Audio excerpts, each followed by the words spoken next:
ಪಾವಗಡ ಪಟ್ಟಣದ ಕುಮಾರಸ್ವಾಮಿ ಬಡಾವಣೆಯನ್ನು ವೆಂಕಟರಮಣಪ್ಪ ಬಡಾವಣೆ ಎಂದು ಮರುನಾಮಕರಣ ಮಾಡಬಾರದೆಂದು ಆಗ್ರಹಿಸಿ ಜೆಡಿಎಸ್ ಪಕ್ಷದ ವತಿಯಿಂದ ಪಟ್ಟಣದ ಪುರಸಭಾ ಕಾರ್ಯಾಲಯದ ಆವರಣದಲ್ಲಿ ಅನಿರ್ದಿಷ್ಟಾವಧಿ ಧರಣಿ ಸತ್ಯಾಗ್ರಹವನ್ನು ಪ್ರತಿಭಟನೆಯನ್ನು ಹಮ್ಮಿಕೊಳ್ಳಲಾಗಿದ್ದು, ಬುಧವಾರಕ್ಕೆ 2ನೇ ದಿನಕ್ಕೆ ಕಾಲಿಟ್ಟಿದ ಈ ಪ್ರತಿಭಟನೆಯಲ್ಲಿ ಮಾಜಿ ಶಾಸಕರಾದ ಕೆ.ಎಂ. ತಿಮ್ಮರಾಯಪ್ಪ ಭಾಗವಹಿಸಿ ಮಾತನಾಡಿ, ಯಾವುದೇ ಕಾರಣಕ್ಕೂ ಕುಮಾರಸ್ವಾಮಿ ಬಡಾವಣೆಯನ್ನು ಮರುನಾಮಕ ಮಾಡಬಾರದು ಎಂದು ಆಕ್ರೋಶವನ್ನು ಹೊರಹಾಕಿ ಮಾತನಾಡಿದ್ದಾರೆ. ನಮ್ಮ ಪಕ್ಷ ತೀವ್ರವಾಗಿ ಖಂಡಿಸ್ತಾ ಇದೆ.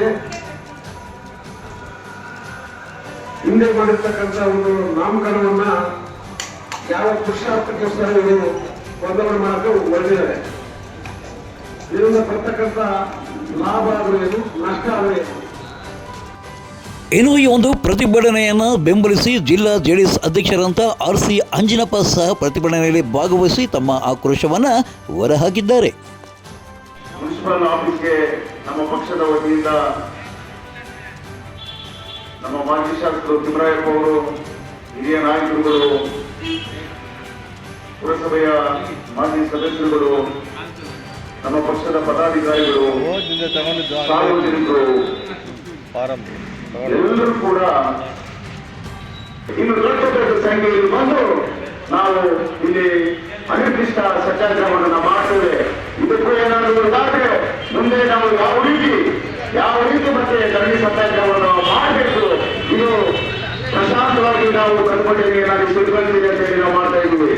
ಇದನ್ನ ಉಗ್ರ ಹೋರಾಟಕ್ಕೆ, ಉಗ್ರ ಚಳುವಳಿಗೆ ಇವತ್ತಿನ ಕಾನೂನಿನ ವ್ಯವಸ್ಥೆಯನ್ನ ನೀವು ಕಾಂಗ್ರೆಸ್ನವರು ಇರ್ಬೋದು, MLA ಇರ್ಬೋದು, ಪುರಸಭಾ ಸದಸ್ಯರಿರ್ಬೋದು, ಮಾಜಿ ಸಚಿವರು ವೆಂಕಟರಮಣಪ್ಪ ಅವರು ಇರ್ಬೋದು, ಇದು ತಿಳ್ಕೊಂಡು ಇದನ್ನ ತಿಳಿ ಮಾಡಬೇಕು. ಈ ಕಾನೂನಿನಲ್ಲಿ ಬಂದಿರತಕ್ಕಂಥ ಒಂದು ಏನು ಇವತ್ತು ಸಬ್ಜೆಕ್ಟ್ ವಿಷಯವಿದೆ, ಇದರ ಮೇಲೆ ಗಮನ ಹರಿಸಬೇಕು.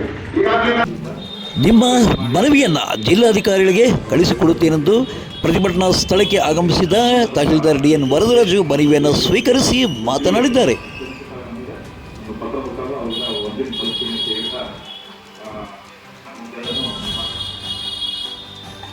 ಇನ್ನು ಈ ಒಂದು ಜೆಡಿಎಸ್ನ ಪ್ರತಿಭಟನೆಗೆ ಕಾಂಗ್ರೆಸ್ ಪಕ್ಷದ ಬ್ಲಾಕ್ ಕಾಂಗ್ರೆಸ್ ಅಧ್ಯಕ್ಷರು ಮತ್ತು ಪುರಸಭಾ ಅಧ್ಯಕ್ಷರಂತ ಸುದೇಶ್ ಬಾಬು ಮತ್ತು ಪುರಸಭಾ ಸದಸ್ಯರುಗಳು ಟಾಂಗ್ ನೀಡಿದ್ದು ಹೀಗೆ.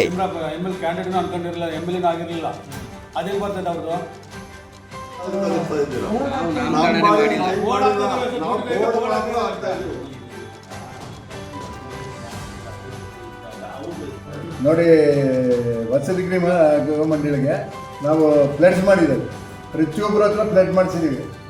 ಇನ್ನು ಏನು ಹಕ್ಕುಪತ್ರ ಇದೆಯಲ್ಲ, ನಾನು ತೋರಿಸ್ತಾ ಇದ್ದೀನಲ್ಲ, ಇದು ಇನ್ನು ಸುಮಾರು ಪುರಸಭೆಯಲ್ಲೇ ಇದೆ. ಶಾಲೆಯಲ್ಲಿ ಒಂದು ಫಂಕ್ಷನ್ ಮಾಡಿ ನಾವು ಇದು ಫಲಾನುಭವಿಗಳಿಗೆ ನಾವು ಹಸ್ತಾಂತರಿಸ್ತೀವಿ.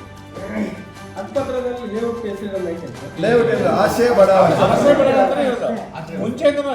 ಆಶಯ ಯೋಜನೆ ಹೆಸರೇನು ಇದ್ದಿಲ್ಲ. ಅಲ್ಲ, ಒಬ್ಬರನ್ನ ಮೆಚ್ಚೋದು, ಒಬ್ಬರಿಗೋಸ್ಕರ ನಾವು ಮಾಡೋದು. ನಾವೇನು ಕೆಲಸ ಮಾಡಿದ್ರು ಜನಕ್ಕೋಸ್ಕರ ಮಾಡೋದು ನಾವು.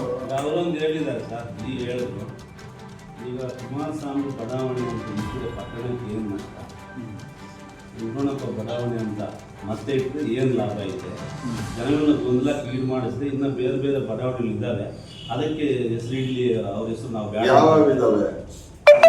ಪಟ್ಟಣದಲ್ಲಿ ಯಾರೇ ಆಗಲಿ, ನೀವು ಒಂದು ಪಟ್ಟಣ ಪಂಚಾಯತ್ ಇದರಲ್ಲಿ ಇದ್ದೀರಾ, ಗ್ರಾಮ ಪಂಚಾಯತಿಯಲ್ಲಿ ಒಂದು ಅಭಿವೃದ್ಧಿಗೆ 1ರಿಂದ 100ರಷ್ಟು ಸಹಕಾರ ಮಾಡಿ ಅವ್ರ ಹೆಸರು ಅಂದೇ 2009ರಲ್ಲೇ ಅವ್ರು ಇಟ್ಟಿದ್ದಾರೆ ಆ ಹೆಸರನ್ನ. ಆ ಹೆಸರನ್ನ ನಾವು ಇವತ್ತು ಚಾಲು ತಂದಿದ್ದೀವಿ ಅಷ್ಟೇ. ಇವಾಗ ಅವ್ರಿಗೆ ಒಂದು ವೇಳೆ ಹಿಂಗೆ ಮಾತಾಡೋಣ, ನೀವು ಹೇಳಿದ್ದಕ್ಕೆ ಕುಮಾರಸ್ವಾಮಿ ಅವ್ರ ಕೊಡುಗೆ ಏನು ಆ ಬಡಾವಣೆಗೆ? ಇವ್ರು ಹೇಳ್ತಾ ಇದ್ದಾರಲ್ಲ, ಕುಮಾರಸ್ವಾಮಿ ದೊಡ್ಡವರು, ನಾವು ಅವ್ರನ್ನ ಮಾತಾಡೋಷ್ಟು ಶಕ್ತಿ ನಮಗಿಲ್ಲ. ಇವಾಗ ಎಲ್ಲರೂ ಆಗಲಿ, ನಾವೇ ಆಗಲಿ, ಏನೋ ಒಂದು ನಮ್ಮ ಕೊಡುಗೆ ಇದ್ದರೆ ನಮ್ಮ ಹೆಸರಲ್ಲಿ ಇರುತ್ತಪ್ಪ ಅನ್ನೋದನ್ನು ಒಂದು ಇದು ಮಾಡ್ತೀವಿ. ಇವಾಗ ಯಾರ ಕೊಡುಗೆ ಏನಿದೆ ಅದರಲ್ಲಿ ನೀವೇ ನೋಡಿ.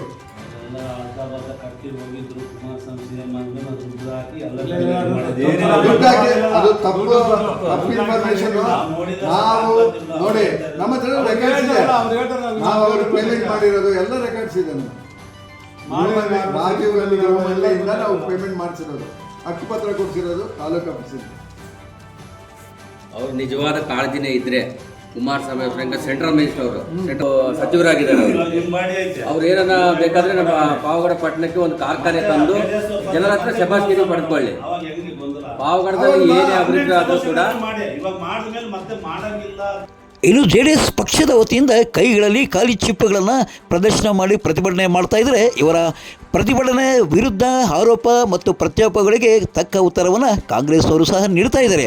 ಆದರೆ ನಾನೀಗ ಒಬ್ಬ ವ್ಯಕ್ತಿಯನ್ನು ತೋರಿಸ್ತೀನಿ, ಅವರು ಏನು ಹೇಳಿದ್ದಾರೆ ಅನ್ನೋದನ್ನು ನೀವೆಲ್ಲ ಕೇಳಿ. ನಮಸ್ಕಾರ. ನಮಸ್ಕಾರ ಸರ್. ಕೃಷ್ಣಪ್ಪ ನೀವೇ ಅಲ್ವಾ? ಹೌದು ಸರ್. ಓಕೆ. ಈಗ ನಮ್ಮ ಬಹುಶಃ ಒಂದು 15 ವರ್ಷ ಆಗಿರಬೇಕು, ಪಾವಗಡದಲ್ಲಿ ಆಶ್ರಯ ಬಡಾವಣೆ ಅಂತ ಮಾಡಿದ್ದಾರೆ ಸರ್ಕಾರ ಅವಾಗ. ಹೌದು ಸರ್. ಎಷ್ಟು ಎಕರೆ ಕೊಟ್ರಣ್ಣ ನೀವು ಅವಾಗ? 10 ಎಕರೆ. 10 ಎಕರೆ. ಯಾರಿದ್ರಣ್ಣ ಅವಾಗೆಲ್ಲ?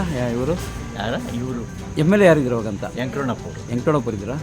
ಓಕೆ. ಎಷ್ಟು ಕೊಟ್ರಣ್ಣ ನೀವು ಅವಾಗ ಜಮೀನು? ನಾವು 8.5 ಲಕ್ಷಕ್ಕೆ ಎಲ್ಲ 10 ಎಕರೆ ಸೇರಿ ಬರೀ 8.5 ಲಕ್ಷ? ಓ ಗಾಡ್. ಹಾಂ. ಅಲ್ಲಿಗೆ 1 ಎಕರೆ ಎಷ್ಟು ಬಿತ್ತಣ್ಣ? ಎಲ್ಲ 90-95 ಸಾವಿರ ಬಿತ್ತಿರ್ಬೇಕು ಹಂಗಾದ್ರೆ. ಬಿದ್ದರೂ ಸಹ ಅಷ್ಟೇ. ಹಾಂ, 80,000. ಓಕೆ. ಅಲ್ಲಣ್ಣ, ಈಗ ನೀವು ಕೊಟ್ಟರಲ್ಲ ಅವಾಗ, ಅಷ್ಟು ಕಡಿಮೆ ಅನಿಸ್ಲಿಲ್ವ ನಿಮಗೆ? ಏನೋ ರಿಕ್ವೆಸ್ಟಾಗಿ ಕೇಳಿದ್ರು ಅವರು ವೆಂಕಟರಮಣಪ್ಪನವರು. ಓಕೆ. ಕೊಡಪ್ಪ ಅಂದರು ಅವರು. ಓಕೆ. ಅವ್ರು ಹೇಳಿದಕ್ಕೋಸ್ಕರ ಸರಿ ಸರ್ ಅಂತ ಕೊಟ್ಟು, ಬಡವ್ರಿಗೆ ಅನುಕೂಲ ಆಗುತ್ತೆ ಅಂತ ಹೇಳಿದ್ರು ವೆಂಕಟರಮಣಪ್ಪನವರು. ಓಕೆ. ಅದಕ್ಕೆ ಕೊಟ್ಟು. ಓಕೆ. ಅದು ಆ ಜಮೀನೆಲ್ಲ ಯಾರ ಹೆಸರಲ್ಲಿ ಇತ್ತಣ್ಣ? ಅದು ನೀವು ನನ್ನ ಹೆಸರಿಗೆ ಇತ್ತು. ಏನಂತ ಇತ್ತು? ಕೃಷ್ಣಪ್ಪ ಅಂತ. ಎಷ್ಟಣ್ಣ? ಸರ್ವೆ ನಂಬರ್ ಎಷ್ಟಣ್ಣ ಅದು? ಸರ್ ನಮ್ಮ ಜ್ಞಾಪಕ ಇಲ್ಲ. ಓಕೆ ಅಣ್ಣ, ಸಾಕು ಅಷ್ಟೇ. ನಾವು 7 ಇದೆ. ಹಾಂ. ಯಾವುದೋ ಜ್ಞಾಪಕ ಇಲ್ಲ. ಓಕೆ. ಈಗಿನ ಬೆಲೆ ಎಷ್ಟಾಗುತ್ತಣ್ಣ? ಈಗ 2 ಕೋಟಿ ಸರ್. 2 ಕೋಟಿ. ಎಷ್ಟು? 1 ಎಕರೆ? 1 ಎಕರೆ 2 ಕೋಟಿ. ಓಕೆ. ಅಂದರೆ ಈಗಿನ ಲೆಕ್ಕದಲ್ಲಿ ಕೋಟಿಗಳು, ಆಗಿನ ಲೆಕ್ಕದಲ್ಲಿ ಲಕ್ಷಗಳು. ಓಕೆ. ಅಲ್ಲ, ಈಗ ನಿಮ್ಗೇನು ಬಾಧೆ ಅನಿಸ್ತಿಲ್ವಾ? ಅಯ್ಯೋ ಕಡಿಮೆ ಕೊಟ್ಟನಲ್ಲಪ್ಪ ಅಂತ?